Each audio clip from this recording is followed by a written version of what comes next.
Good morning friends, बहुत बहुत स्वागत है आप लोगों का आपके अपने यूट्यूब चैनल MCSA एकेडमी में। फ्रेंड्स, हम लोग अभ्योदय के प्रश्नों की श्रृंखला को सॉल्व कर रहे हैं। इसी क्रम में आज हम लोगों का ये तीसरा टेस्ट पेपर है जो कि इंडियन ज्योग्राफी का है। और आज हम लोग इस श्रृंखला में इसके 50% प्रश्नों को सॉल्व करेंगे और फिर बाकी शेष प्रश्नों को अगली श्रृंखला में सॉल्व करेंगे। तो आज हम लोग लगभग 35 क्वेश्चंस को इसमें डिटेल कर रहे हैं और बाकी शेष जो क्वेश्चंस होंगे वो दूसरे वीडियो में हमारे आपको उपलब्ध हो जाएंगे। तो आइए दोस्तों स्टार्ट करते हैं और देखते हैं अभ्योदय की जो इंपॉर्टेंट क्वेश्चंस आयोग के द्वारा बनाए गए हैं, उपाम के द्वारा, उन प्रश्नों को देखते हैं कि ये प्रश्न क्या है। और इन प्रश्नों को आप बहुत सीरियसली देख करके जाइएगा दोस्तों, पढ़िएगा ध्यान से और इसकी सारी डिटेल को बहुत अच्छे से समझने की कोशिश करिएगा। क्वेश्चन निश्चित तौर से इसी के आसपास ही बनेंगे, क्योंकि आयोग में की टीम ने इन प्रश्नों को बनाया हुआ है। तो ये निश्चित तौर से बहुत ही संभावित प्रश्नों की सीरीज़ है, तो इस नाते आप ध्यान से समझिएगा इसको। तो देखिए स्टार्ट करते हैं आज प्रश्न का। जैसा कि आप लोग यहाँ पे देख रहे हैं कि प्रश्न दिया हुआ है कि टेस्ट पेपर जो है भारतीय भूगोल इंडियन ज्योग्राफी का है, ये हिंदी मीडियम का टेस्ट थर्ड है, ठीक है। इसमें कुल टोटल 75 क्वेश्चन ये आपको पता है और 60 मिनट में करना है। तो एक देखिएगा, एक बड़ा चैलेंजिंग ये भी है आपके लिए कि बड़े लिमिटेड समय में ही आपको क्वेश्चन को करना है, क्योंकि आयोग जो है 2 घंटे में 150 प्रश्न देता है। यूपीपीसीएस में जो प्रश्न पत्र होते हैं 150 क्वेश्चन के होते हैं, उसके लिए 2 हार्स समय होता है। यहाँ पर सेम उसी रणनीति का अनुसरण करते हुए 75 प्रश्नों को दिया गया है, जिसके लिए 1 घंटे का समय दिया गया है, तो जिससे कि ये मानक भी पूरी तरह से यहाँ पूरा हो जा रहा है, ठीक है। तो इस तरह से आज देखते हैं कि क्या क्या चीज़ें, और ये भी जानते होंगे आप सभी लोग, जो बच्चे बिल्कुल नए हैं वो ये जान लें कि नेगेटिव मार्क्स इनका होता है प्रश्न। ये इसमें होगा क्या आपको कि 75 क्वेश्चंस की श्रृंखला है, 2 नंबर का प्रत्येक प्रश्न है। इस हिसाब से 150 क्वेश्चन यहाँ नंबर बन जाते हैं यहाँ पे। और प्रत्येक एक प्रश्न के गलत होने पर उसका जो है 66% जो है, मतलब 0.66 नंबर अंक काट दिए जाते हैं लगभग। ये लगभग करीब में आपका 1/3 आप एक तरह से कह के चलिए कि 1/3 प्रश्न अंक काट दिए जाते हैं, ठीक है। तो ये नेगेटिव मार्किंग का प्रश्न होंगे, ये आपके लिए इंपॉर्टेंट है, थोड़ा ध्यान देना है। प्रश्नों को उतने ही प्रश्नों को अटेम्प्ट करना है। अगर आपके क्वेश्चन ज़्यादा जा रहे हैं सही, तो बचिए, आप गेस करने वाले क्वेश्चन से थोड़ा बचाव रखिए। और बहुत ही कम क्वेश्चन हो पा रहे हैं तो फिर आप रिस्क लेकर के, आपके पास कोई ऑप्शन है नहीं, आपको रिस्क लेना ही पड़ेगा उस स्थिति में। तो ये थोड़ा बचना होगा, ये चीज़ें इसमें थी और बाकी चीज़ें इसमें कुछ है और ख़ास नहीं है। और चलिए आइए देखते हैं प्रश्न को कि आज का प्रश्न क्या है। नंबर 1, चलिए क्वेश्चन नंबर 1 दे रहा है दोस्तों, भारत में उपयुक्त पारिस्थितिकी संतुलन बनाए रखने के लिए वनाच्छादन हेतु न्यूनतम संस्तुत भूमि क्षेत्र कितना है। बहुत ही सरल प्रश्न है और निश्चित तौर से आपने इसको आसानी से कर लिया होगा जिन बच्चों ने पढ़ा होगा। जो नहीं जानते पढ़े हैं वो देख ले। प्रश्न कह रहा था क्या, पारिस्थितिकी संतुलन यानी कि पर्यावरण का संतुलन बनाए रखने के लिए वनाच्छादन हेतु न्यूनतम संस्तुत भूमि क्षेत्र कितना है, यानी कि कितना वनाच्छादन होना चाहिए पारिस्थितिकी संतुलन को बनाए रखने के लिए, ठीक है।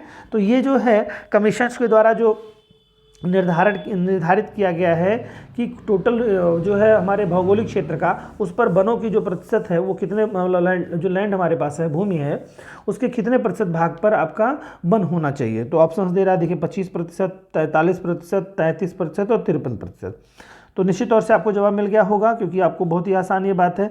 33% मानक है दोस्तों, 33% मानक है कि आपका टोटल भौगोलिक क्षेत्र का 33% पे वनाच्छादन होना चाहिए, ठीक है, वनाच्छादित लैंड होनी चाहिए, ठीक। और ये इसके लिए देखिए प्रत्येक वर्ष जो है एक रिपोर्ट प्रत्येक 2 वर्ष पर एक रिपोर्ट जारी की जाती है, ठीक है। प्रत्येक 2 वर्ष पर एक रिपोर्ट जारी की जाती है और जिसे वार्षिक वन रिपोर्ट के नाम से जाना जाता है, 2 वर्षीय वार्षिक रिपोर्ट के नाम से। इसकी स्टार्टिंग हुई थी 1987 में, पहली वन रिपोर्ट आई थी, पहली वन रिपोर्ट आई थी, ठीक है। इसके बाद से क्रम चलते चलते आपका प्रत्येक 2 वर्ष पर, यानी कि 87 में हुआ तो 88, फिर 89 में हुआ, फिर 89 के बाद आप देखेंगे तो 91 में हुआ। इस तरह के क्रम में आपको प्रत्येक 2 वर्ष पर ये रिपोर्ट आती है कि कितने वनाच्छादन क्षेत्र हमारे भारतवर्ष में वर्तमान समय में मौजूद रहे हैं। इस समय जो है वर्ष 2022 में, ठीक है, वर्ष 2022 में जो रिपोर्ट आई है वो 13 जनवरी 2022 को, ठीक है, 13 जनवरी 2022 को ये रिपोर्ट आई है और ये 17वें नंबर की 17वीं रिपोर्ट है, कौन सी रिपोर्ट है? 17वीं रिपोर्ट है, 13 जनवरी 2022 को जारी की गई थी। पहली रिपोर्ट 1987 में जारी की गई थी। ठीक है दोस्तों, इस रिपोर्ट के अनुसार भारत में 24.62% भाग पर क्या है? वनाच्छादित क्षेत्र है। और इसमें से अगर देखेंगे तो इसको दो कैटेगरी में बांटा गया है दोस्तों। एक है वनावरण क्षेत्र यानी वन का आवरण वाला क्षेत्र, और दूसरा है वृक्षावरण।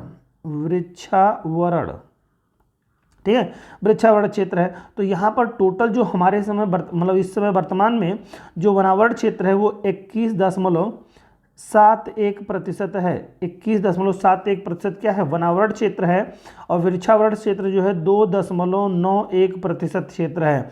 यानी लगभग करीब में 3%, आप मोटे मोटे तौर पे लेके चलिए कि 3% के आसपास आपका वृक्षावरण क्षेत्र है, और वनावरण क्षेत्र है जो लगभग करीब में 21.71 यानी लगभग 22% क्षेत्र जो आपका है वनावरण है। तो इन दोनों को जब हम ऐड करेंगे दोस्तों तो हमारा हो जाएगा 24.62%। देखिए 72 जो हो जाए 112 हो जाएगा, और इस तरह से इंक्लूड करेंगे तो आप 6 हो जाएगा, 9 7 16 हो जाएगा, पॉइंट पे चला जाएगा तो आप देखेंगे यहाँ 24 आपका आ जाएगा। 24.62%, यही आपका है 24.62%। ठीक है, तो ये रेशियो टोटल है वनावरण का, जबकि होना कितना चाहिए? 33%। तो ये कुछ बेसिक जानकारियाँ थी जो आपके लिए इंपॉर्टेंट थी। आइए अगले प्रश्न पे चलते हैं। तो यहाँ पर ऑप्शन बिल्कुल बी राइट आंसर होगा। ठीक है, सेकंड प्रश्न पे आते हैं। ये भी काफ़ी अच्छा प्रश्न है, ध्यान से देखिए इसको। कह रहे हैं दिए गए चित्र में दक्षिण भारत का एक भाग दिखाया गया है। दिए गए फिगर में दक्षिण भारत का कोई भाग दिखाया गया है, जिसमें कह रहे हैं 200 मेगावाट परमाणु शक्ति संयंत्रों के निर्माण के लिए प्रस्तावित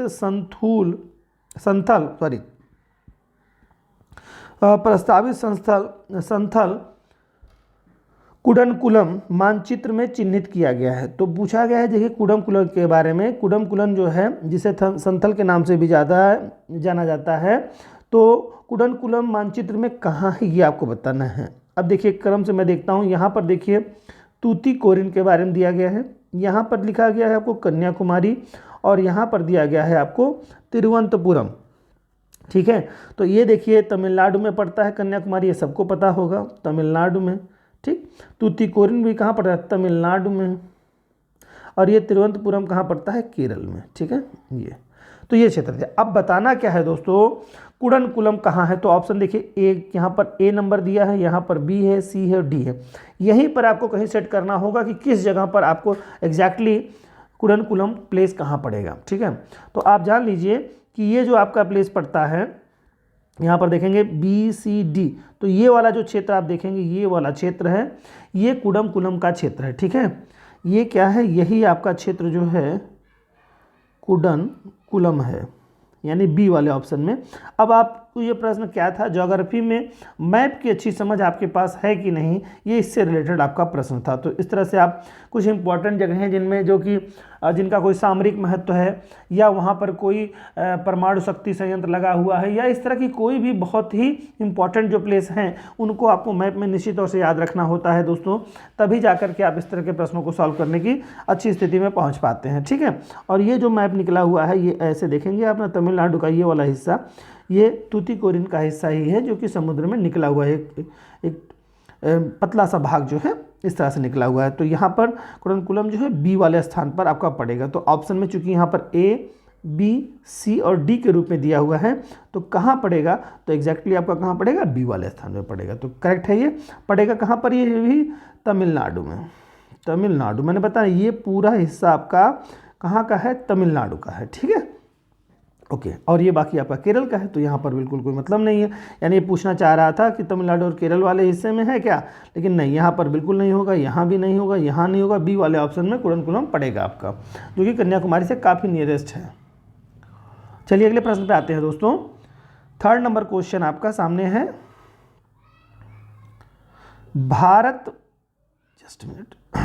भारत में सर्वप्रथम एक समुद्री सेंचुरी जिसकी सीमाओं के अंतर्गत प्रवाल भित्तियां, मोलस्का, इंडियन डॉल्फिन, कछुए और अनेक प्रकार के समुद्री पक्षी हैं स्थापित किए गए हैं कहाँ पर? अच्छा क्वेश्चन है, शानदार क्वेश्चन है दोस्तों। तो ये बताना है आपको, ध्यान से समझिएगा। सर्वप्रथम एक समुद्री सेंचुरी, भारत में सर्वप्रथम एक समुद्री सेंचुरी जिसकी सीमाओं के अंतर्गत प्रवाल भित्तियाँ भी आती हैं, मोलस्का समूह के जीव भी आते हैं, डॉल्फिन मछली भी आती है, कछुआ भी आते हैं, अनेक प्रकार के समुद्री पक्षी स्थापित किए गए हैं। तो क्या वो क्षेत्र सुंदरवन का क्षेत्र है, चिल्का झील का क्षेत्र है, कच्छ की खाड़ी का क्षेत्र है, लक्षद्वीप का क्षेत्र है? तो आपको ध्यान से समझना होगा ये कहाँ का क्षेत्र है, ये आपका कच्छ की खाड़ी का क्षेत्र है। ठीक है दोस्तों, कच्छ की खाड़ी का क्षेत्र है। और इसकी जो इस्टेब्लिश किया गया था 1980 में, इसको समुद्री अभयारण्य घोषित किया गया था। क्या किया गया था? समुद्री अभयारण्य, समुद्री अभयारण्य, ठीक है, अभयारण्य क्षेत्र इसको घोषित किया गया था। और इसके बाद में जो है 1982 में भारत के वन्यजीव संरक्षण अधिनियम 1972 के तहत जो है 1982 में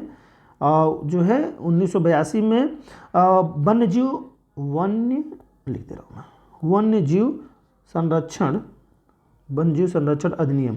अब जानते हैं आप वन्यजीव संरक्षण अधिनियम कब आया था? 1972 में आया था। 1972 के तहत जो है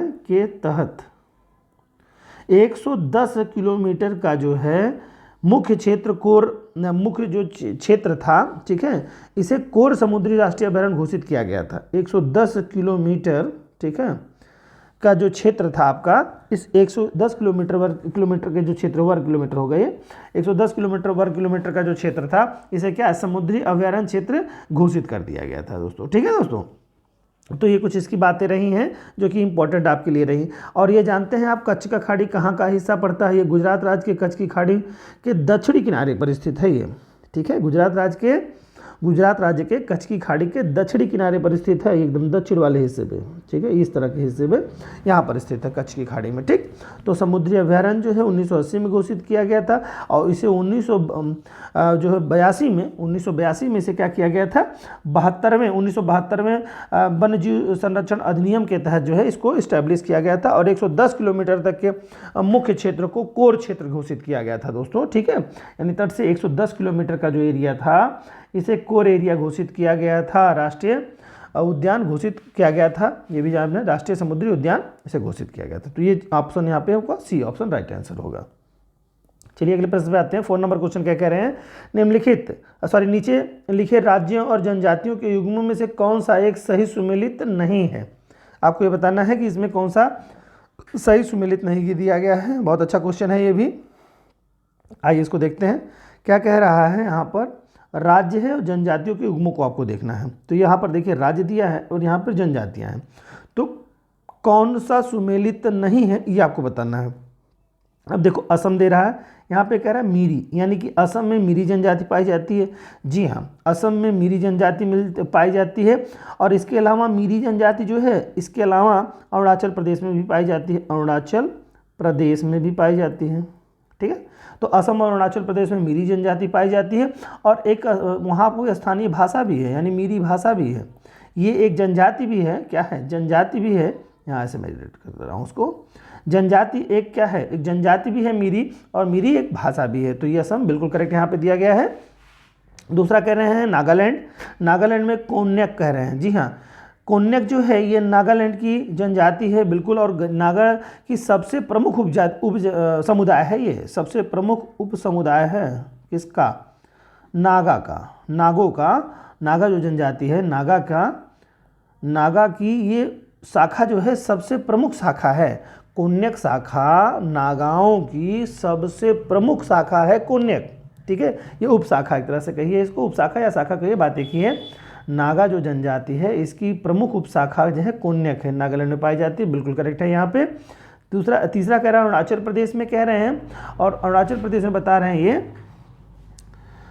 अपटनी। ठीक है, अरुणाचल प्रदेश में अपटनी जनजाति पाई जाती है। बिल्कुल सही है ये भी। इसी को ही तानी जनजाति के नाम से भी जाना जाता है दोस्तों। अपटनी या तानी जनजाति। ठीक, अपटनी या तानी जनजाति अरुणाचल प्रदेश में पाई जाती है। और अगला कह रहे हैं मध्य प्रदेश में कह रहे हैं लबाड़ा जनजाति। तो लबाड़ा जनजाति देखो यहाँ पे दोस्तों, ये मध्य प्रदेश में नहीं पाई जाती है, बल्कि लबाड़ा जनजाति तेलंगाना और आंध्र प्रदेश में पाई जाती है। तेलंगाना और आंध्रा में पाई जाती है। ठीक है, जब एक ही थे 2014 से पहले सब, तो आप सीधे आंध्र प्रदेश तब कहते, लेकिन अभी तेलंगाना और आंध्र प्रदेश दोनों क्षेत्रों में है। तो ये जनजाति जो है कहाँ पाई जाती है? लंबाड़ा तेलंगाना और आंध्र प्रदेश में पाई जाती है। और ये एक प्रकार की बंजारा जनजाति है। कैसी है? बंजारा जनजाति। ठीक है, तो ये बात थोड़ी सी ध्यान रखना होगा।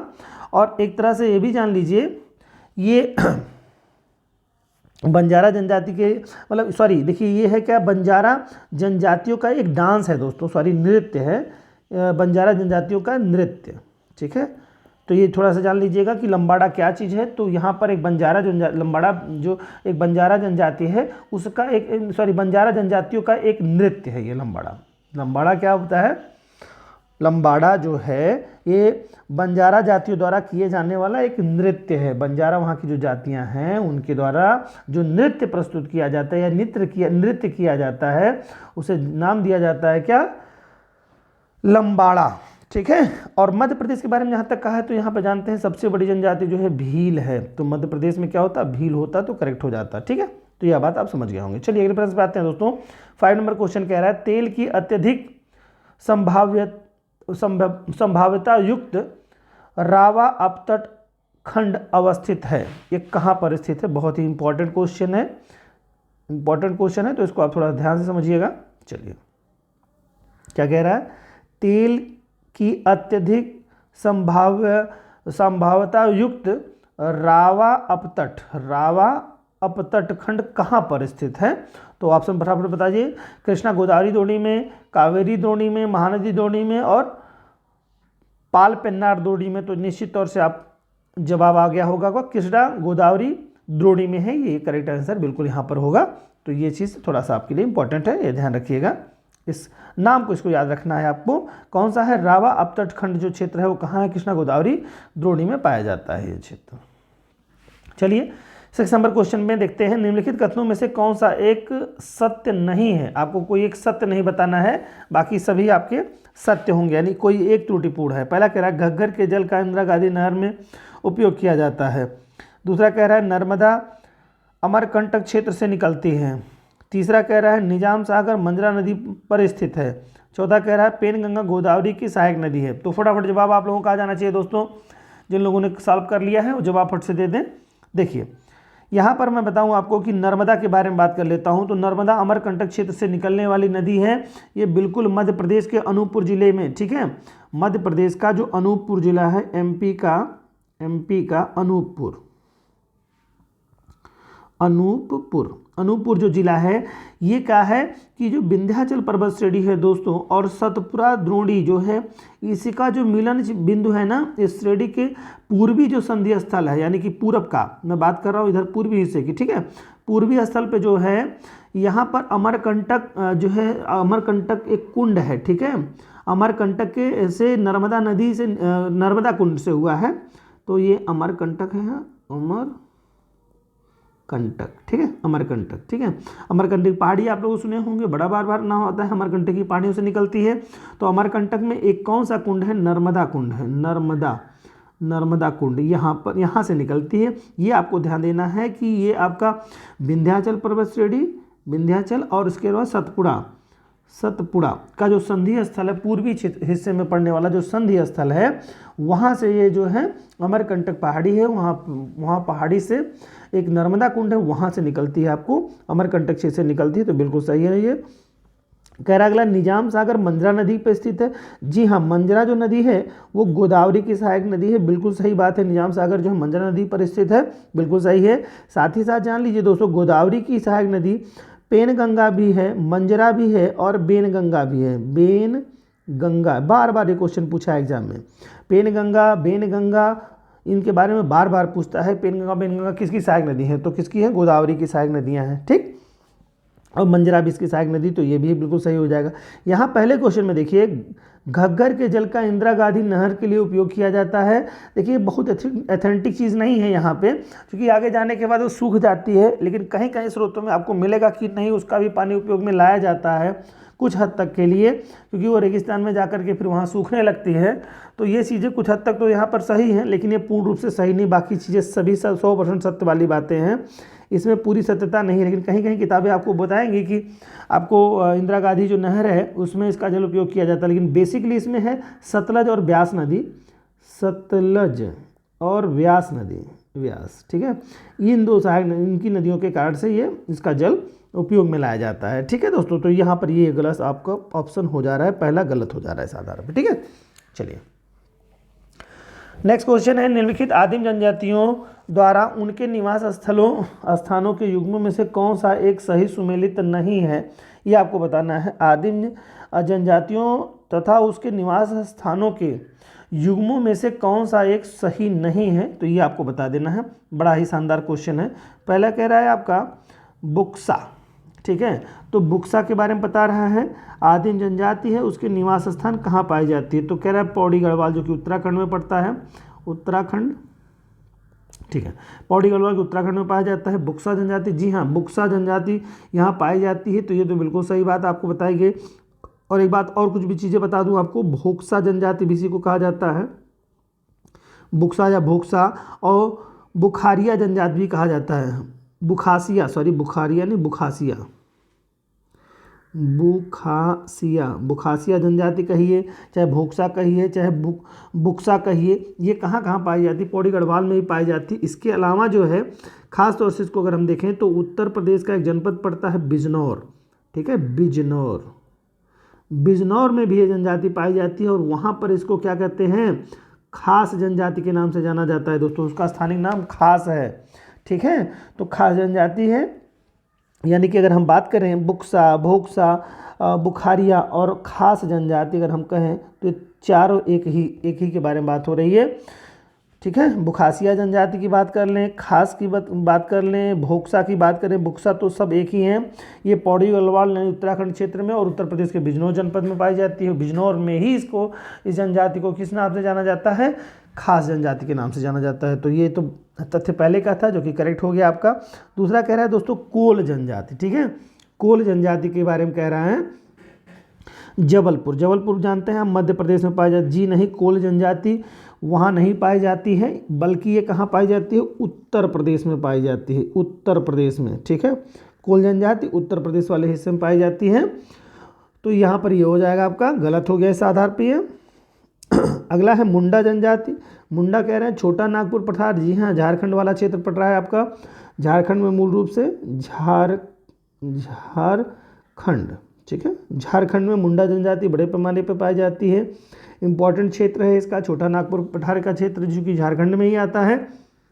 तो ये वाला, इसके अलावा जो है कहाँ कहाँ पाई जाती है, बिहार में इसके पड़ोसी जो देश होंगे वहाँ पर, पड़ोसी राज्य जो हैं, उसके अलावा पश्चिम बंगाल, ठीक है, और ओडिशा, ये इन क्षेत्रों में पाई जाती है। तो बिहार, पंजाब और ओडिशा के क्षेत्रों में पाई जाती है। इसके अलावा मुंडा जनजाति। अगला है कोरबा जनजाति। कोरबा के बारे में कह रहा है कोडांगू, ठीक है। कोडांगू जो है ये बहुत ही मतलब जो है इम्पॉर्टेंट जनजाति है आपकी है कोरबा। और ये क्या है, छत्तीसगढ़ की एकदम प्राचीनतम जनजाति है। किसकी, छत्तीसगढ़ की, छत्तीसगढ़ की प्राचीनतम जनजाति है, ठीक है, प्राचीनतम जनजाति है छत्तीसगढ़ की, ठीक है। ओके, चलिए अगले प्रश्न पे आते हैं।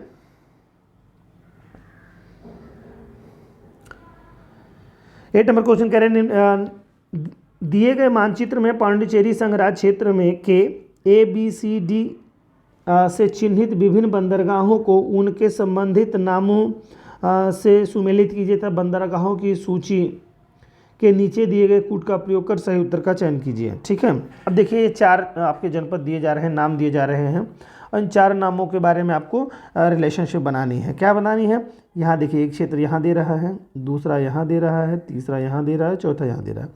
कौन कहाँ पड़ता है ये आपको बता देना है, कौन कहाँ पड़ता है, ठीक है। अब इसमें से आपको देख लीजिए कि बहुत ही सिंपल सी बात अगर हम बात करें तो ये केरल जो है, केरल का हिस्सा पड़ेगा आपको, केरल का। केरल में जो जनपद पड़ता है कौन सा, माहे पड़ता है, माहे, ठीक है। माहे कहाँ पड़ेगा, केरल में पड़ेगा, ठीक है, माहे केरल में पड़ जाता है। बाकी इसके अलावा अगर हम बात कर लेंगे तो आपका ये जो आंध्र प्रदेश में पड़ता है यनम जो है आंध्रा वाले हिस्से में पड़ जाता है, ठीक है। इसके अलावा आपका बात करेंगे एक पुदुचेरी, आपका खुद का जो केंद्र शासित प्रदेश है ये पुदुचेरी है, पुदुचेरी है, ठीक है। और इसके अलावा जो पड़ता जाता है आपका कराईकल, कराईकल का जो क्षेत्र पड़ता है ये पड़ जाता है आपका तमिलनाडु में, तमिलनाडु, ठीक है। तो ये इसका जो है पूर्ण रूप से ये विस्तार आपका पाया जाता है। ये 4 जगहों पे 4 क्षेत्र आपके हैं, तो इस क्रम में आपको चलेगा, ठीक। तो यहाँ से अगर हम बात कर लेते हैं दोस्तों कि अगर हम बात कर लेते हैं ABCD के क्रम में यहाँ पे दे रहा है, चिन्हित बंदरगाहों में नीचे नगर संबंधित नामों से सुमेलित कीजिए। तो बंदरगाहों की सूची में दिए गए कूट को, यानी कि सूची के हिसाब से यहाँ पर बताना है। यहाँ पर जो सूची दी गई है आपको नामों की, देखिए यहाँ पर नामों की जो सूची दी गई है, ठीक है, ये 4 नामों की जो सूची दी गई है और इस कूट के आधार पे आपको मिलाना होगा, ठीक है। यहाँ पर इनको नंबरिंग कर देना चाहिए था, नंबरिंग इन्होंने चूँकि किया नहीं है यहाँ पर, तो ये चीज़ें थोड़ी सी त्रुटिपूर्ण हो जा रही हैं। लेकिन आप जान लीजिए कि जो आप देखेंगे कि इधर से अगर क्रम करते हैं हम लोग, इधर से क्रम अगर यहाँ से लेकर के इधर के क्रम में चलते हैं तो वहाँ पर क्या क्या आपका क्षेत्र आ जाएगा, ठीक है। तो आप देखेंगे कि नंबर एक चीज़ तो जान लीजिए आपकी माहे सबसे पहले पड़ जाएगा, क्योंकि यहाँ से अगर देखेंगे तो माहे कौन सा पड़ेगा, माहे, तो माहे नंबर किस पे है, 2 नंबर पे आपका पड़ेगा, ठीक है दोस्तों। इसके बाद के क्रम में अगर हम चलेंगे तो आपका कौन सा हिस्सा आ जाएगा, कराईकल आ जाएगा, क्योंकि इसके बाद में अगर सबसे पहले चलेंगे तो क्या हो जाएगा, कराईकल पड़ेगा, मैंने अभी आपको बताया था, तो कराईकल हो जाएगा, ठीक है। कराईकल आपका कहाँ से है, 1 नंबर पे है। फिर इसके बाद में मैंने सबसे लास्ट में यमन बताया था, उसके पहले क्या पुदुचेरी, तो तीसरा पुदुचेरी हो जाएगा और चौथा आपका ये हो जाएगा। तो क्रम से आपको चलना होगा, यहाँ पर इनको नंबरिंग कर देना चाहिए था, ठीक है। यहाँ पर क्या कर दें, नंबरिंग A, ये नंबरिंग यहाँ पे छुट्टी हुई है, ठीक। तो इसको अगर हम नंबरिंग कर देते B, C और D कर देते तो भी आपका हो जाता है ना। या नंबरिंग 1-2 नंबर कर दिए होते, ABCD से नहीं चलता ये, इसे नंबरिंग 1, 2, 3 से करना चाहिए था, ये गलत हो जाएगा। यहाँ पे नंबरिंग आपको होना चाहिए था इस तरह से, यहाँ पर एक कुछ ऐसा क्रम दे देते कि कौन सा व्यवस्थित करना है, 1, 2, ठीक है, नहीं इसको 2 करना चाहिए था, ठीक है, 2 कर देना चाहिए था। और फिर इसके बाद 1 करना चाहिए था, फिर 3 करना चाहिए था, फिर 4, 1, 3, 4 कर देते तो अपना व्यवस्थित हो जाता कि नंबरिंग के हिसाब से तो सेट हो जाता। तो ऑप्शन A राइट आंसर हो जाएगा यहाँ पे दोस्तों। चलिए अगला क्वेश्चन है, बहुत ही अच्छा क्वेश्चन है, शानदार क्वेश्चन है। मेकांग गंगा सहयोग परियोजना क्या है, मेकांग गंगा सहयोग परियोजना के बारे में आपको बात करनी है। तो मेकांग गंगा परियोजना जो कह रही है वो क्या कह रही है, कह रहे हैं पहला, ये एक सिंचाई परियोजना जिससे भारत और म्यांमार शामिल हैं, ये कह रहा है। तो ये तो बिल्कुल नहीं है, नदी की परियोजना है। मेकांग गंगा परियोजना जो है ये सिंचाई की परियोजना नहीं है भारत म्यांमार के बीच में, तो ये तो बिल्कुल गलत बात है, ठीक है। आगे क्या कह रहा है कि कुछ एशियाई राष्ट्रों का एक संयुक्त पर्यटन अभिक्रम है, बिल्कुल सही है। इसके बाद क्या कह रहा है, एक जल विद्युत शक्ति परियोजना जिसमें भारत, बांग्लादेश एवं म्यांमार शामिल हैं, नहीं गलत है, जल विद्युत शक्ति परियोजना नहीं है ये नदी को कनेक्ट करने वाली परियोजना है आपका, ठीक है। मेकांग जो नदी है वो कहाँ से निकलती है, चीन से निकलती हुई जाती है 8 देशों से होते हुए, ठीक है, ये चीज़ें आप ध्यान रखिएगा। तो उसके अलावा क्या, भारत का अपने पूर्वी पड़ोसियों के साथ एक सुरक्षा समझौता है, बिल्कुल गलत है ये। तो ये क्या है, एक क्या, ये आपकी कैसी परियोजना है दोस्तों, कुछ एशियाई राष्ट्रों की एक परियोजना, आपकी मेकांग गंगा परियोजना जो है ये आपकी बहुत ही इंपॉर्टेंट परियोजना है। ये 28 जो देश आसियान देशों के बारे में सुने होंगे, आसियान, ठीक है, आसियान देश, ठीक है, आसियान देशों के, आसियान के जो महत्वपूर्ण 6 देश हैं और इसके अलावा भारत भी, तो कुछ मिला के 7 देशों की एक परियोजना है ये मेकांग गंगा परियोजना। वर्तमान समय में आसियान में कुल 28 देशों का संगठन रह गया है, बना हुआ है ये, ठीक है। तो ये चीज़ थोड़ी सी आपको जानना है, आसियान देशों के, आसियान के 6 इंपॉर्टेंट देश, ठीक है, 6 देशों में आपको नहीं सॉरी 6 देशों में आप देखेंगे ये त्रुटि 5 देश हैं, मतलब 5 देश हैं और प्लस भारत को लेकर के तब 6 देश हो रहे हैं, ये त्रुटिपूर्ण हो गया थोड़ा, ठीक है। तो 5 देश हैं और भारत को लेकर के कुल 6 देश आपको हो जाएंगे, ठीक है। अब ये 6 देश कौन कौन से हैं आपको इनमें देखना है, देख लीजिए, मैं बताऊंगा आपको। ये परियोजना क्या है, इसके बारे में, नदी की परियोजना है। मेकांग एक नदी है, जैसे गंगा हमारी इंपॉर्टेंट नदी है, कई राज्यों से होकर जाती है, उसी तरह से मेकांग एक नदी है, बहुत ही इंपॉर्टेंट है वो नदी, ठीक है।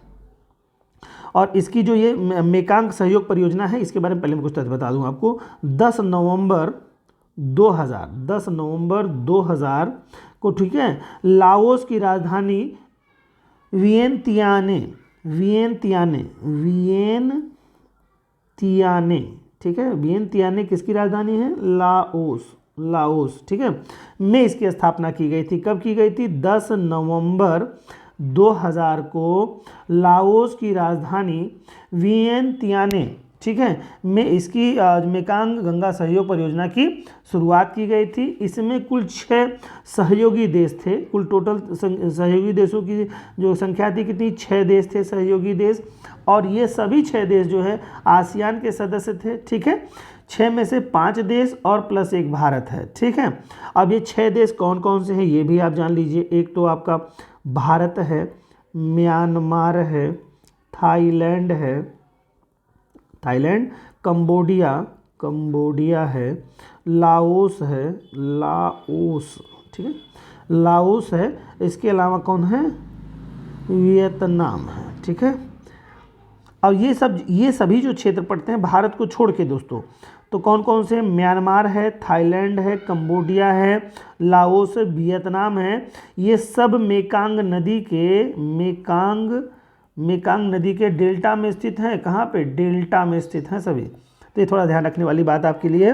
और मेकांग गंगा सहयोग पर्यटन, संस्कृति, शिक्षा, साथ ही साथ परिवहन और संचार से कनेक्टेड है। मतलब जोड़ने के लिए 6 देशों और 5 आसियान राष्ट्रों का संचालन की एक पहल की गई है। यानी कि 5 जो राष्ट्र हैं आपके और भारत को लेकर के 6 राष्ट्र, इनका जो इसका नाम जो गंगा और मेकांग गंगा रखा गया है।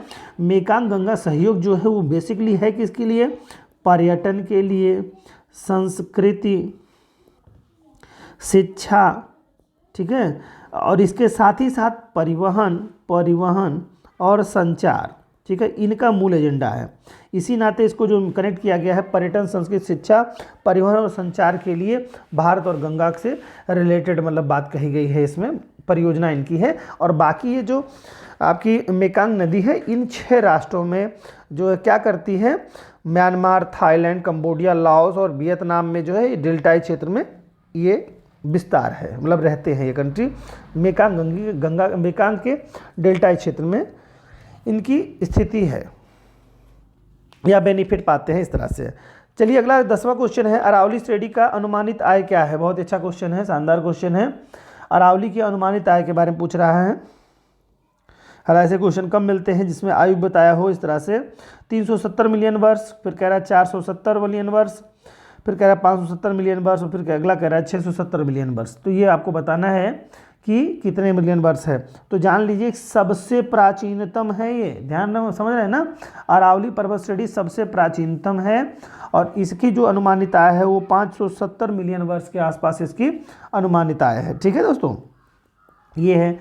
और इसमें जानते हैं इसकी सबसे ऊंची चोटी कौन है दोस्तों? गुरु शिखर है, जिसकी ऊंचाई कितनी है? 1722 मीटर है, ठीक है, 1722 मीटर हो सबसे ऊंची चोटी है। कौन सी? गुरु शिखर।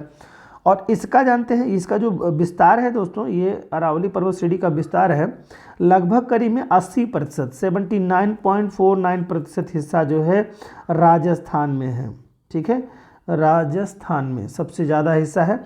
इसके अलावा अगर हम बात करेंगे जैसे रायसेना हिल के बारे में आपने देखा होगा, वह भी इसी के विस्तार का ही हिस्सा है। उच्च भूमि के नाम से उसे जाना जाता है, रायसेना हिल्स के नाम से जाना जाता है, तो वहाँ पर भी पड़ेगा यानी दिल्ली वाले हिस्से में। इसके अलावा आपका हरियाणा है, हरियाणा, पंजाब। अब देखिए पंजाब किधर चला जा रहा है, ये टर्न होकर के चली जाती है। ये पंजाब जो है पाकिस्तानी पंजाब की बात हो रही है। फिर इसके अलावा सिंध की बात हो रही है, सिंध, पंजाब और सिंध जो है ये पाकिस्तान वाला पंजाब और सिंध का हिस्सा आएगा आपका, उसमें आपका पड़ेगा, ठीक है। तो ये चीज़ें आपको इम्पॉर्टेंट थी। आइए आगे देखते हैं, नेक्स्ट प्रश्न पे आते हैं। अगला प्रश्न कह रहे हैं प्रायद्वीपीय भारत में पूर्व दिशा में बहने वाली नदियाँ एवं उत्तर दक्षिण का सही क्रम, उनका उत्तर दक्षिण का सही क्रम पूछा है। प्रायद्वीपीय भारत में पूर्व दिशा में बहने वाली नदियों का उत्तर दक्षिण सही क्रम पूछ रहा है, यानी प्रायद्वीपीय प्लेटू का हिस्सा है, इसमें पूरब की तरफ बहने वाली नदियों का क्रम पूछ रहा है। कहाँ से? उत्तर से दक्षिण की तरफ क्रम पूछ रहा है। चलिए बहुत अच्छा क्वेश्चन है, ये आसानी से कर लेंगे। स्वर्ण रेखा महानदी गोदावरी, कृष्णा, पेन्नार, कावेरी और वैगई। तो देखिए यहाँ पर ये चीज़ यहाँ गलत हो गई। महानदी और स्वर्ण रेखा की बात करें तो महानदी पहले पड़ती है।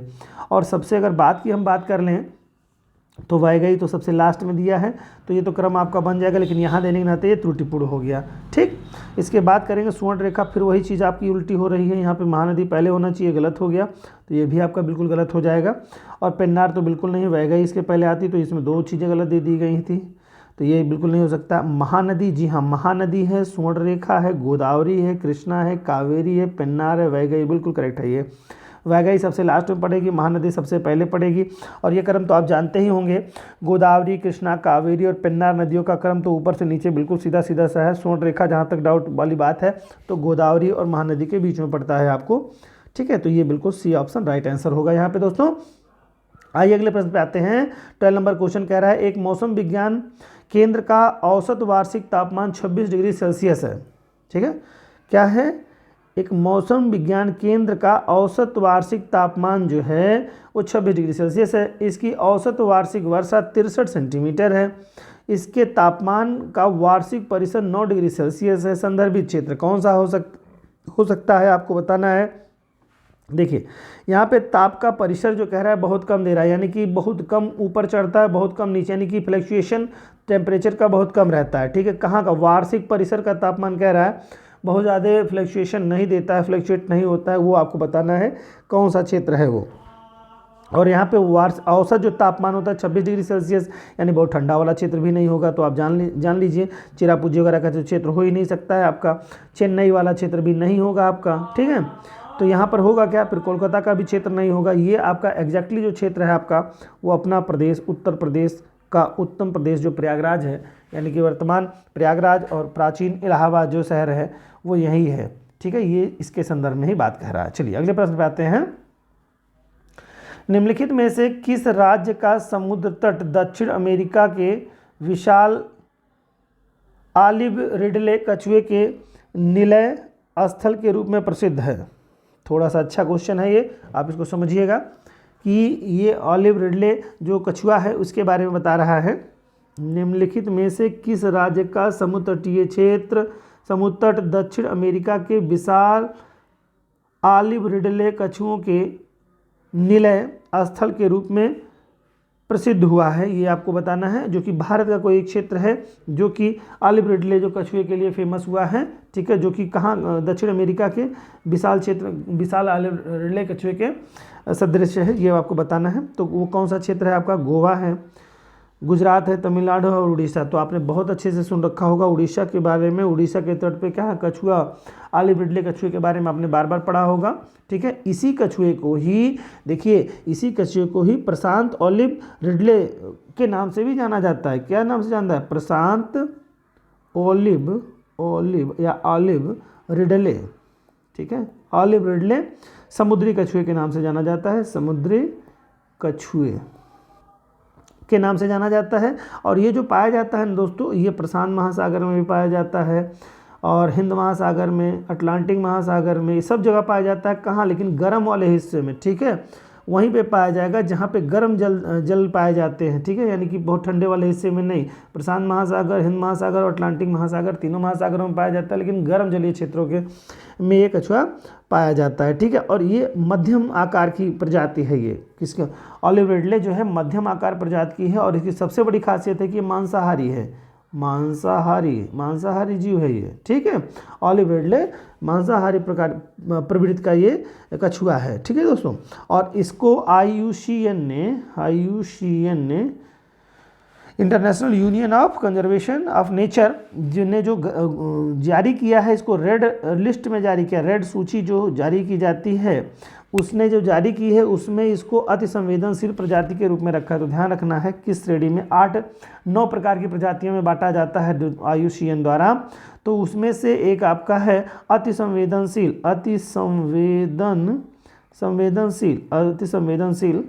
प्रजाति में इसको रखा गया है। ठीक है, ऑलिव रिडले कछुए को। ठीक, तो ओडिशा आपका करेक्ट आंसर हो गया। चलिए अगले प्रश्न पे आते हैं।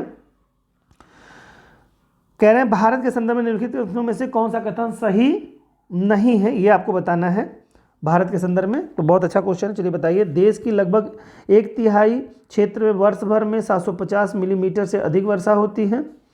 1/3 क्षेत्र में। ठीक है, दूसरा कह रहा है देश की सिंचाई का प्रमुख स्रोत कुएँ हैं? नहीं, कुएँ नहीं हैं, नलकूप हैं। अगला कह रहा है कचहरी ये गलत हो गया आपका। पूछ रहा है कि सही नहीं है दोस्तों, सही नहीं है, ये सही है। ये आपका प्रमुख स्रोत है, कुएं और कुआं भी है, नलकूप भी है, तो स्रोत है, प्रमुख स्रोत है कह रहा है। फिर कह रहा है कछारी मृदा देश के उत्तरी मैदानों की प्रमुख प्रकार की मृदा है। कछारी मृदा जो है उत्तरी मैदानों की, जी हाँ बिल्कुल, जो निम्न भूमि का जो क्षेत्र है वहाँ पर कछारी मृदा पाई जाती है। ठीक है। तीसरा है, तीसरा ऑप्शन कह रहा है पर्वतीय क्षेत्र देश की पृष्ठ क्षेत्रफल का लगभग 30% बैठता है पर्वतीय क्षेत्र, यानी कि लगभग करीब में 30% में जो आपका क्षेत्र है वो पर्वतीय क्षेत्र है भारत का। ये इसके बारे में कह रहा है, जी हाँ बिल्कुल ये सही बात बता रही है। यहाँ पे कह रहा है एक तिहाई क्षेत्र में 750 मिलीमीटर यानी 75 सेंटीमीटर से अधिक वर्षा होती है। ये आपका बिल्कुल ऑप्शन नहीं सही है दोस्तों, सही नहीं पूछा है तो यही आपका बिल्कुल सही नहीं है। एक तिहाई क्षेत्र से ये गलत ऑप्शन दे रहा है यहाँ पे, ठीक है, यानी ये सही नहीं है यहाँ पे। चलिए अगले प्रश्न पे आते हैं। कह रहा है लंबी जड़ों और नुकीली कांटों एवं अथवा सूल युक्त झाड़ियों और लघु वृक्षों वाले आरक्षित अवरुद्ध वन सामान्य रूप से पाए जाते हैं कहाँ पर?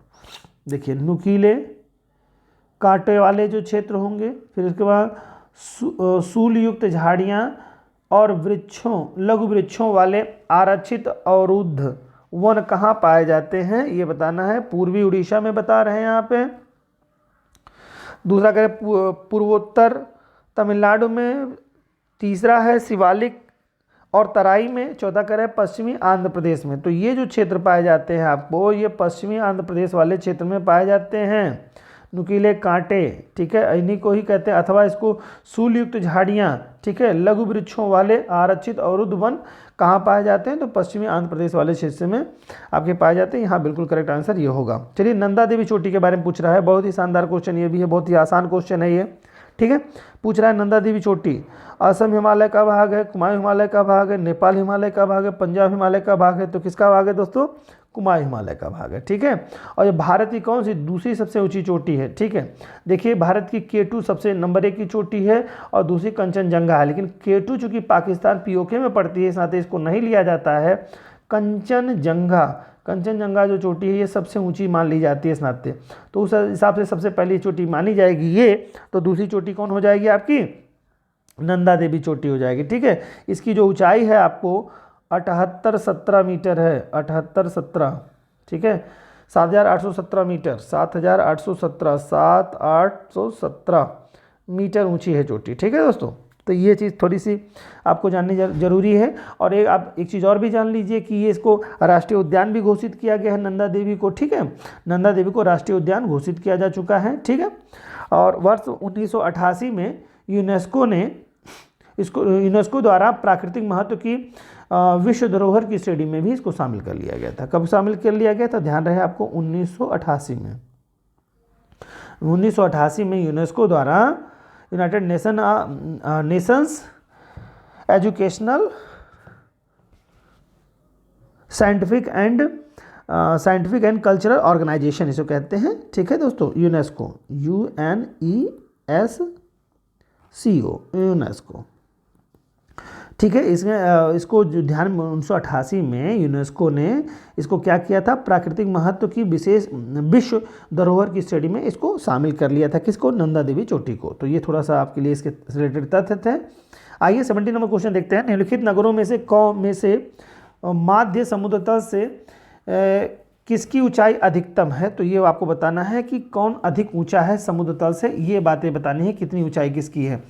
तो पहले कह रहा है बंगलोर की बात कह रहे हैं दोस्तों, बेंगलोर, दूसरा दिल्ली है, तीसरा जोधपुर है और चौथा नागपुर। तो ऐसे में बता दूं आपको, नॉर्मल अगर आप तरीके से आप देख लीजिए तो सबसे ज़्यादा ऊंचाई पर स्थित कौन है? सी लेवल से अगर हम बात करेंगे तो सबसे ज़्यादा ऊंचाई पर स्थित है कौन सा? बेंगलोर है। बेंगलोर की अब देखिए मैं जगह बता दे रहा हूँ, 920 मीटर ऊँचा है ये समुद्र तल से।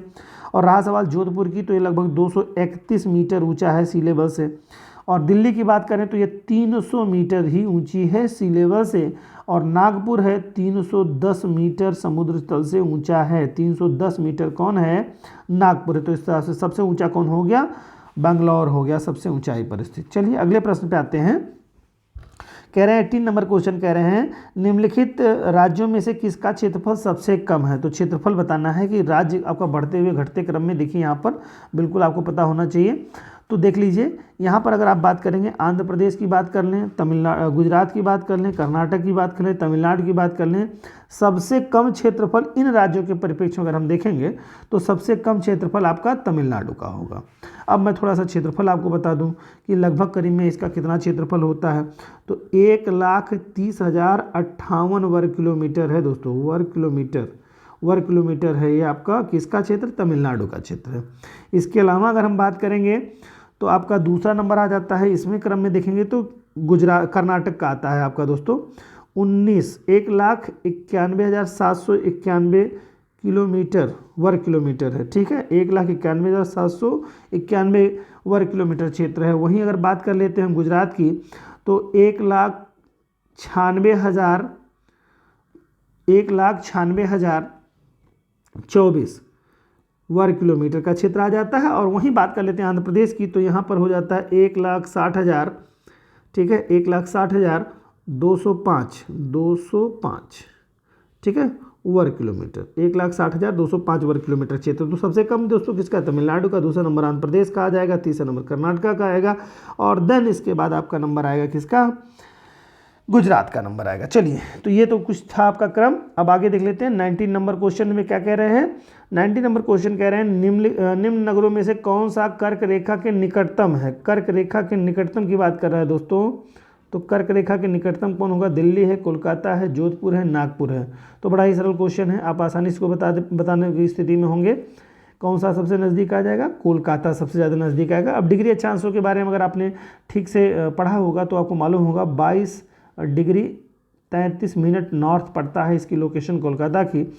वहीं अगर हम बात कर लेंगे 21 डिग्री 61 मिनट जो है पड़ता है आपका नॉर्थ जो है नागपुर की लोकेशन, और ये पड़ता है 28 degree 61 minute north, 28 degree 61 minute 61 है ये दोस्तों 61, ये क्या नॉर्थ पड़ता है 28 डिग्री 61 मिनट नॉर्थ। इसके अलावा जोधपुर की जो लोकेशन है वो 26 डिग्री 29 मिनट नॉर्थ ये पड़ता है। तो अब देखिए भारत वो जो 23.5 डिग्री रेखा है कर्क रेखा, ठीक है, 23.5 डिग्री सबसे नियरेस्ट किसके लग रही है आपको, तो देखिए आपका 23.5 डिग्री लगभग इसी के करीब में कोलकाता से गुजर रही है। तो ये आपका आंसर बिल्कुल करेक्ट हो जाएगा। आइए अगले प्रश्न पे आते हैं। 20 नंबर क्वेश्चन क्या कह रहे हैं, निम्नलिखित कथनों पर विचार कीजिए। दामोदर घाटी निगम स्वतंत्र भारत की प्रथम बहुउद्देशीय नदी घाटी परियोजना है। ये आपको बताना है कि ये क्या सही है या कौन सा गलत है, इस तरह से प्रश्न आपको बताना है, ठीक है। पूछा है कौन से सही हैं, देखिए सही पूछा है ना। तो जी हाँ, DVC दामोदर वैली कॉरपोरेशन जिसे आप जानते हैं ये अमेरिका के बेस्ड पे डिपेंडेंट है, वो उसी की परियोजना से कॉपी की गई है। तो दामोदर घाटी जो है परियोजना भारत की प्रथम बहुउद्देशीय नदी घाटी परियोजना है। जी हाँ, बिल्कुल सही बात है। ये नदी घाटी परियोजना जो है बिल्कुल उसी से इफेक्टिव प्रभावित है, भारत की पहली बहुउद्देशीय परियोजना है। दूसरा अगर दामोदर घाटी निगम में ताप गैस घर की भी सम्मिलित हैं, ताप तो गैस ऊर्जा घर भी सम्मिलित हैं। ये ताप तो है, गैस ऊर्जा घर नहीं सम्मिलित है यहाँ पर, तो ये बिल्कुल गलत हो जाएगा। पहला ऑप्शन सही होगा, तो इस तरह से पहला आपका ऑप्शन राइट हो जाएगा, ठीक है दोस्तों। चलिए अगले प्रश्न पे आते हैं। क्वेश्चन कह रहे हैं कि 21 नंबर, निम्नलिखित कथनों पर विचार कीजिए। भारतीय राज्यों में से कह रहे हैं, पहला आंध्र प्रदेश की तट रेखा दीर्घतम है, दूसरा गुजरात की विमानपत्तनों की संख्या अधिकतम है। ये दो आपको यहाँ पर तथ्य दिए गए हैं, तो ये चीज़ें थोड़ी सी आपको ध्यान रखने वाली बात है। तो कौन सा इसमें सत्य हो जाएगा दोस्तों, ये देखिए सबसे ज़्यादा लंबी तट गुजरात की नहीं है, आंध्र प्रदेश की नहीं है दोस्तों, ये गुजरात की है। गुजरात का सबसे लंबा तट आपका है, ठीक है, लगभग 1600 किलोमीटर लंबा तट है उसका गुजरात का। तो ये फिर यहाँ पे आंध्र प्रदेश कह रहा है, जो कि गलत हो जाए। गुजरात में विमानपत्तनों की संख्या बिल्कुल है, जी हाँ, एयरपोर्ट्स वहाँ बहुत ज़्यादा हैं, आपको बिल्कुल सही कह रहे हैं यहाँ पे। और शिपों की भी संख्या, बंदरगाहों की संख्या भी बहुत ज़्यादा है, तो ये चीज़ें आपको बिल्कुल सही हैं। तो दूसरा ऑप्शन राइट हो जाएगा, तो इस हिसाब से ये आपका करेक्ट होगा बी ऑप्शन। चलिए 22 क्वेश्चन नंबर क्वेश्चन को देखते हैं। क्वेश्चन में कह रहे हैं सूची 1 में जिसमें खनिजों के बारे में दिया है, सूची 2 में स्थानों के बारे में दिया गया है, इसको आपको बताना कूट के हिसाब से व्यवस्थित करना है। तो पहला कह रहे हैं यहाँ पर कोयले की बात कह रहे हैं, कोयला कह रहे हैं ये कोयला कहाँ पाया जाता है, ये चीज़ आपको बतानी है। फटाफट जवाब देते चलिएगा, कोयला किस जगह पे पाया जाता है और वो क्या रिलेटेड है, सही मिला है कि नहीं, ये आपको जवाब इसी रूप में देना है, कूट में तो देना नहीं, नहीं आपको देना है इस रूप में देना है। चलिए इस तरह से आपको देना है जवाब। ओके, कह रहे कोयला जो है, कह रहे हैं पहला बता रहे हैं गिरिडीह से रिलेटेड है। गिरिडीह जो प्लेस पड़ता है दोस्तों झारखंड में पड़ता है, झारखंड, ठीक है, झारखंड में पड़ता है गिरिडीह, तो बिल्कुल सही बात आपको यहाँ पर सुमिलित किया गया है। दूसरा कह रहे हैं तांबा, तांबा जो है कह रहे हैं आपको जयमकोंडम, जयमकोंडम जो है तमिलनाडु में पड़ता है दोस्तों, तमिलनाडु में पड़ता है जयमकोंडम, ये मैं आपको बता दूं जरा सा। अलवर जो आपका है वो राजस्थान में पड़ता है, राजस्थान, ठीक है, राजस्थान में पड़ता है। और धारवाड़ जो आपका है वो कर्नाटका में पड़ता है, ठीक है, धारवाड़ है कर्नाटक। तो ये चीज़ें कुछ थी, चलिए हम मिला देते हैं अब फटाफट आपसे दोस्तों। कह रहा है कोयला जो है आपका झारखंड, बिल्कुल आप जानते हैं कोयला, तो गिरिडीह जो क्षेत्र है बिल्कुल सही आपका दिया है। तांबे के बारे में अगर हम बात कर लेंगे तो ये राजस्थान में पाया जाता है, राजस्थान के अलवर में, जी बिल्कुल सही है। मैग्नीज़ की बात अगर हम कर लेते हैं तो मैग्नीज़ हमारा पाया जाता है, ये आपका धारवाड़ क्रम में पाए जाने वाली चट्टान है, मैग्नीज जो है धारवाड़ क्रम में पाई जाती है। और भूरा कोयला तो आप जानते ही हैं तमिलनाडु में लिग्नाइट टाइप का कोयला पाया जाता है, बिल्कुल सही है आपको। तो इस तरह से आपका कोड बन जाएगा, तो क्या हो जाएगा, ए का 1 हो जाएगा, ठीक है, इस तरह से ABCD यहाँ लिखा हुआ है तो 1 हो जाएगा पहले नंबर पे, और दूसरे पे क्या होगा 3 हो जाएगा, और फिर इसी क्रम में चला जाएगा। सी का आपका जो हो जाएगा 4 हो जाएगा, और 5 आपका डी का जो है वो 2 हो जाएगा। 1 3 4 2, 1 3 4 2 का कौन सा, 1 3 4 1 दे रहा है यहाँ पे, 1 3 4 2 का जो ऑप्शन है वो चौथे नंबर पे संभवतः है। जी हाँ, आपका जो ऑप्शन बनेगा वो यही बिल्कुल रिलेटेड बन रहा है, तो आपको इसको ध्यान देना है। आपको यहाँ पे बन जाएगा 1 3 4 1 का क्रम बनेगा, यही बनेगा आपका।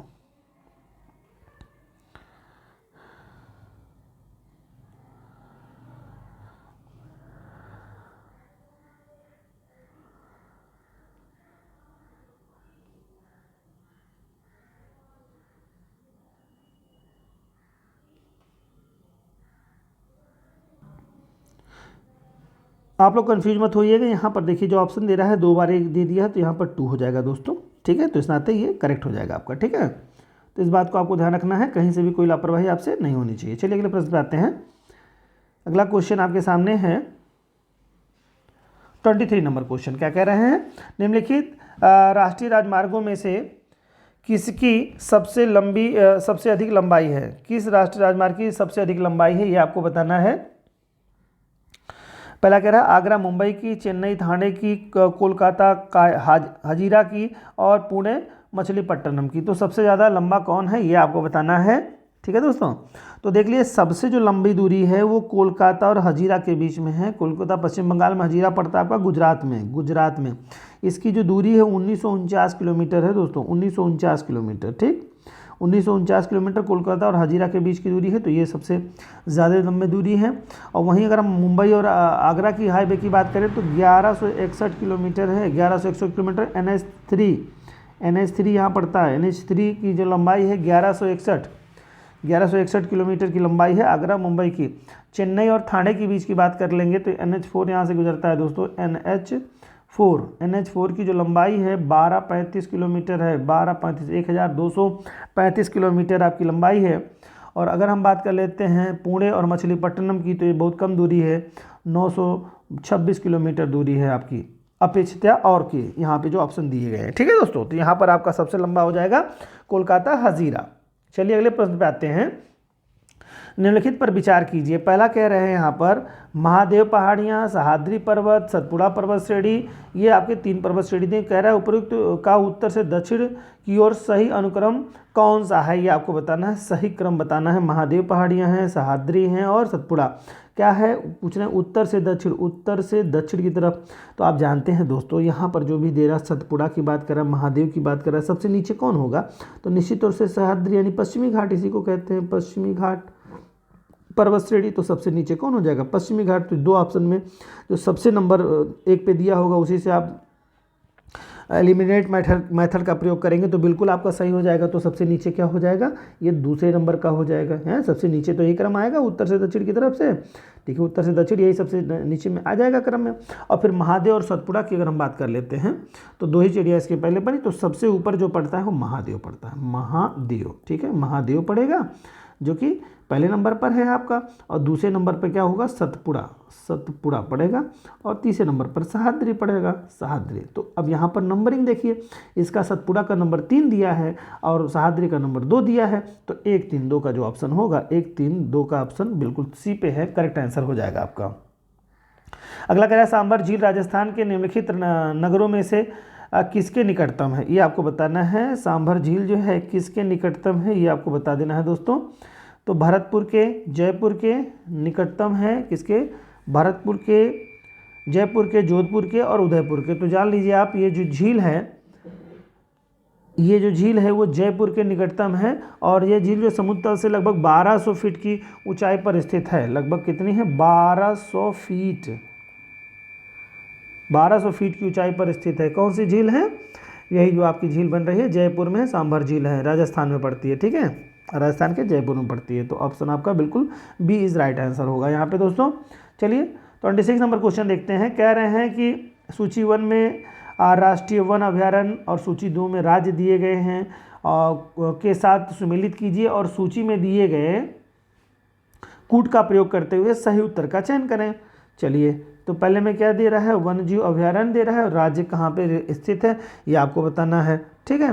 तो पहला कह रहे हैं यहाँ पर कांगेर घाटी राष्ट्रीय वन जो है ये कहाँ पर स्थित है, छत्तीसगढ़ इसमें कूट में दे रहे हैं। तो छत्तीसगढ़ में आपका छत्तीसगढ़ के बस्तर जिले में है, बिल्कुल सही है, ये बस्तर जनपद में, ठीक है, छत्तीसगढ़ के बस्तर जनपद में स्थित है और इसको 1982 में इस्टेब्लिश किया गया था। तो बिल्कुल सही दिया है दोस्तों, यहाँ पर पहला करेक्ट आंसर हो जा रहा है। फिर नेगर होल राष्ट्रीय उद्यान के बारे में बात कर रहे हैं। तो नेगर होल बिल्कुल कर्नाटका में पड़ता है दोस्तों, जो कि 1988 में स्थित किया गया था। तो ये बिल्कुल सही आपका ऑप्शन यहाँ पे होगा, 4 नंबर कर्नाटक यहाँ दिया हुआ है। तो 1988 में स्टेब्लिश किया गया था। कोडांगू जनपद जो है वहाँ पर है ये, ठीक है, कोडांगू जनपद कर्नाटक के कोडांगू जनपद 1988 में इसको इस्टेब्लिश किया गया था। तो ये बात थोड़ी सी नेगर होल से संबंधित थी। अगला है कुगती वन्यजीव अभ्यारण्य जो है वो कहाँ पे पड़ता है आपका, कुगती वन्यजीव अभ्यारण्य जो है हिमाचल प्रदेश में पड़ता है दोस्तों, कुगती हिमाचल प्रदेश में पड़ता है आपका। और ये चंबला डिस्ट्रिक्ट है, चंबाला है। ये 1962 में इस्टेब्लिश किया गया था। कब, 1962 में, 62 में, ठीक है, ये इस्टेब्लिश किया गया था। और अगला सुल्तानपुर पंछी अभ्यारण्य तो बहुत ही इंपॉर्टेंट है, ये बार बार आप लोगों ने सुना होगा। ये हरियाणा के गुरुग्राम में स्थित है, गुरुग्राम, हरियाणा के गुरुग्राम में स्थित है 1962 में, ठीक है, ये भी इस्टेब्लिश किया गया तो 1962 में। तो ये दोनों ध्यान रखिएगा, 1962 में ये भी इस्टेब्लिश किया गया। हरियाणा के सुल्तानपुर भी 1962 में इस्टेब्लिश किया गया था और वहीं पर हरियाणा का चंबला जो है वो भी आपका इस्टेब्लिश किया गया था। कौन सा, कुगती वन्यजीव अभ्यारण्य, ठीक, जो दोनों जो आपके यहीं इस्टेब्लिश किए गए थे। ओके, टाइमिंग ये है आपकी। तो इस आधार पे आप देख लेंगे तो आपको जवाब देना होगा। चलिए ये देखते हैं। तो यहाँ पर आप देख लीजिए, यहीं पे मैं आंसर आपको बताना चाहूँगा कि इसमें अगर आप देखेंगे तो पहले का बिल्कुल करेक्ट है। तो यानी जो पहला करेक्ट होगा उसको आप देख लेंगे। देखिए पहला, तो यहाँ पर देखिए 2 तो कट गए ऐसे ऐसे, जो पहला वाला, ये दूसरे बचे। अब इसमें से क्या पहला ये हो गया, दूसरे के बारे में मैंने भी आपको बताया था यहाँ पे। तो ये आपका ऑप्शन यही हो जाएगा। अब इसको मिला लीजिएगा, देख लीजिए यहाँ पे मैं बता दे रहा हूँ। चौथा इसमें बताया था ना, नागेर कर्नाटक मैंने बताया था ना, तो बी का चौथा हो जाएगा। तो बी का चौथा देखिए यहाँ पे दिया हुआ है, ठीक है, ये बिल्कुल करेक्ट हो जाएगा, बी ऑप्शन राइट आंसर होगा। चलिए 27 नंबर क्वेश्चन में आते हैं। कह रहे हैं कि निम्नलिखित कथनों में से कौन सा एक सही नहीं है, ये आपको बताना है दोस्तों। ये इसमें से आपको कौन सा करेक्ट नहीं है ये बता दीजिए। चलिए पहले कह रहा है ऐसी खाड़ियाँ जिनका अग्रभाग संकीर्ण एवं पिछला भाग चौड़ा हो तो उसमें उच्च ज्वार आते हैं। जी हाँ, बिल्कुल कह रहा है कि यानी कि अग्रभाग पतला हो और पीछे का भाग चौड़ा हो। मान लो कोई खाड़ी इस तरह से है तो यहाँ पर क्या होगा, उच्च ज्वार आएगा कि नहीं आएगा, बिल्कुल आएगा, सही है, बिल्कुल सही है दोस्तों, ठीक है, ये सही है। दूसरा कह रहा है जब कोई खाई खुले सागर से संकीर्ण चैनल द्वारा जुड़ी होती है तब वहाँ ज्वारीय धाराएं चलती हैं, बिल्कुल सही है दोस्तों। कह रहा है जैसे मान लो मैं बात कर रहा हूँ अटलांटिक महासागर और भूमध्य सागर की बात कर ले रहा हूँ, ठीक है, इनके बीच में क्या है, इंग्लिश चैनल, बहुत सकरा हिस्सा है, तो यहाँ पर कह रहा है ऐसे ज्वारीय धाराएं चलती हैं, बिल्कुल सही है। तीसरा कह रहा है जब ज्वार किसी नदी के संकीर्ण एवं उथली ज्वारनदमुख एस्चुरी में प्रवेश करती है तब ज्वारीय भित्ति बनती है। नहीं नहीं, ये नहीं, ये गलत है बिल्कुल। फिर अगला कह रहा है हुगली नदी के मुख पर उसकी ज्वारीय प्रकृति कोलकाता बंदरगाह के लिए अति महत्वपूर्ण है। कोलकाता बंदरगाह बिल्कुल सही है दोस्तों। यहाँ पर यही ऑप्शन बिल्कुल करेक्ट नहीं होगा दोस्तों, सी ऑप्शन राइट आंसर नहीं है, बाकी सभी करेक्ट दिए गए हैं। चलिए अगले प्रश्न पर आते हैं। निम्नलिखित कथनों पर विचार कीजिए। क्या कह रहे हैं? इंदिरा गांधी परमाणु अनुसंधान केंद्र रिएक्टर प्रौद्योगिकी प्रयोग में लाता है, ये पहला ऑप्शन आपका दे रहा है। द्रुत गति रिएक्टर प्रौद्योगिकी प्रयोग में लाता है, बिल्कुल सही है, इसमें कोई संदेह नहीं होना चाहिए। ठीक है। दूसरा कह रहा है परमाणु खनिज अनुसंधान और अन्वेषण निदेशालय भारी पानी उत्पादन में कार्यरत है, यानी डीटीओ को बनाने में लगा हुआ है। ठीक है। तो क्या कह रहा है? परमाणु खनिज अनुसंधान और अन्वेषण निदेशालय भारी पानी बनाने में लगा हुआ, बिल्कुल गलत है, ये नहीं सही है दोस्तों। अगला तीसरा कह रहा है भारतीय रेयर अर्थ्स लिमिटेड भारत के नाभिकीय कार्यक्रम के अंतर्गत दुर्लभ मृदा पदार्थों के क्या कह रहा है? कार्यक्रम में अन्य दुर्लभ मृदा पदार्थों के अतिरिक्त जिरकॉन के उत्पादन में कार्यरत है, बिल्कुल सही है, ये जिरकॉन के उत्पादन में ये कार्यरत है। तो पहला और तीसरा ऑप्शन राइट आंसर होगा, ये दूसरा गलत है दोस्तों। चलिए 29 नंबर क्वेश्चन है। क्या कह रहे हैं इसमें? भारत के सूची 1 में भारत के सागर तट हैं और उससे संबंधित राज्य हैं, कौन सा सागर तट किस राज्य में पड़ता है, ये भी आपका शानदार क्वेश्चन है। देखिए मज़ेदार क्वेश्चन है, ये आपको मालूम होना चाहिए। ठीक है। कह रहा है आपका कि गोपनाथ सागर तट जो है ये कहाँ पर स्थित है? तो गोपनाथ सागर तट जो है, देखिए यहाँ 5 ऑप्शन, यहाँ 4 दिया है। अच्छा क्वेश्चन है, इस तरह के क्वेश्चन भी आपको एग्जाम में मिल रहे हैं, तो ये भी थोड़ा आपके लिए चैलेंजिंग होता है इस तरह का क्वेश्चन करना। तो ये आपका जो है गोपनाथ सागर तट गुजरात में पड़ता है आपका, बिल्कुल सही आपका है। और फिर अगला है लासंस बे सागर जो है वो पड़ता है आंध्र प्रदेश में, बिल्कुल सही है आपका। फिर देवबाग समुद्र तट जो आपका पड़ता है वो कहाँ पड़ता है? कर्नाटका में पड़ता है। ये देवबाग जो है सागर तट जो है कर्नाटका में पड़ता है। और अगला है सिक्किम सागर तट सागर तट जो है वो गोवा के तट को कहा जाता है दोस्तों। तो ये इसका सुमेल इस तरह से बनेगा आपका। ठीक है। तो यहाँ पे पहला आपका क्या हो जाएगा? जैसे इस तरह से क्रम में आएंगे तो तीसरा हो जाएगा, फिर इसके बाद में क्या पहला हो जाएगा, यहाँ से देखिए यहाँ पहला चला जा रहा है, फिर तीसरे का कहाँ चला आएगा? 5 में चला आ जाएगा, और चौथे का आपका 4 हो जाएगा। तो 3154 होगा आपका, 3154 का ऑप्शन जो होगा वही सही होगा। 3154 ये बिल्कुल बी ऑप्शन राइट आंसर होगा, यहाँ पे बी ऑप्शन राइट आंसर होगा। ठीक है। चलिए अगले क्वेश्चन पे 30 नंबर क्वेश्चन पे आते हैं। इसमें देखना है निम्नलिखित भारतीय राज्यों में से किस एक का कुल वन क्षेत्र न्यूनतम है? सबसे कम वन क्षेत्र कहाँ पे पाया जाता है, ये आपको बताना है दोस्तों। चलिए फटाफट जवाब दीजिए। सबसे कम वन क्षेत्र वाला राज्य कौन सा है आपका? सबसे कम वन क्षेत्र वाला तो आप बता देंगे, सिक्किम है, गोवा है, हरियाणा है, और क्या कह रहा है आपका? केरल। तो बताना है आपको फिर क्षेत्रफल के बारे में। तो सबसे कम है हरियाणा का दोस्तों, यहाँ पर जो आपका है 1588 वर्ग किलोमीटर क्षेत्र में ही है, 1588 वर्ग किलोमीटर क्षेत्र में है। वहीं अगर हम सिक्किम की बात करेंगे तो वहाँ पर है 5841 वर्ग किलोमीटर का क्षेत्र जो है वनाच्छादित क्षेत्र है। गोवा की बात करेंगे तो 2229 वर्ग किलोमीटर का क्षेत्र आपका है। और केरल की बात करेंगे तो यहाँ पे सबसे ज़्यादा है 11524 वर्ग किलोमीटर का क्षेत्र जो है वनाच्छादित है। तो सबसे कम कहाँ का है दोस्तों? तो हरियाणा का बिल्कुल ऑप्शन सही हो जाएगा। 31 नंबर क्वेश्चन है। इसमें क्या कह रहे हैं? इसमें कह रहे हैं निम्नलिखित कथनों में से कौन सा एक सुमेलित नहीं है, ये आपको बताना है। ध्यान से सुनिए दोस्तों, बहुत ही अच्छा क्वेश्चन है। कह रहा है भारत के संविधान में अनुसूचित जनजाति की कोई परिभाषा नहीं है। तो यहाँ पूछा है नहीं है, यही गलत हो गया दोस्तों, क्योंकि अनुच्छेद 342 जो है क्या अनुसूचित जनजातियों के बारे में, एसटी के बारे में ही उल्लेख करता है। एसटी के बारे में उल्लेख करता है। ठीक है। शेड्यूल टाइप के बारे में बात करता है, तो ये यही कह दिया, यही गलत हो गया। तो कोई ये गलत होगा, बाकी सभी सही हैं। आगे देखिए पढ़ लेते हैं। देश की कुल जनसंख्या कुल जनजाति जनसंख्या के आधे से कुछ कम कुछ अधिक संख्या उत्तर पूर्वी भारत में है, ये बिल्कुल सही है। टोडा कहलाने वाले लोग नीलगिरी क्षेत्र में रहते हैं, जी हाँ बिल्कुल सही है। नागालैंड में बोली जाने वाली भाषाओं में से एक लोथा है, बिल्कुल सही क्वेश्चन था पीछे क्वेश्चन में। चलिए ये तो बिल्कुल सही है आपका। और 2 नंबर क्वेश्चन जो है दोस्तों उसमें देखते हैं क्या है। कह रहे हैं पहला नंबर है कि भारतीय राष्ट्रीय परिवार नियोजन कार्यक्रम को अंगीकृत करने वाला विश्व में दूसरा देश है। भारत के बारे में, भारत राष्ट्रीय परिवार नियोजन कार्यक्रम को अंगीकृत करने वाला विश्व का दूसरा, गलत है, ये भारत का पहला देश है, ये पहला देश है। ठीक है दोस्तों, भारत का ये पहला देश आपका बनेगा भारत, जो कि अंगीकृत करने वाला देश है। 1952 में उन्होंने लागू किया था परिवार नियोजन से संबंधित। इनमें क्या क्या था, कम प्रजनन, 2 मुद्दे थे। एक तो था कम प्रजनन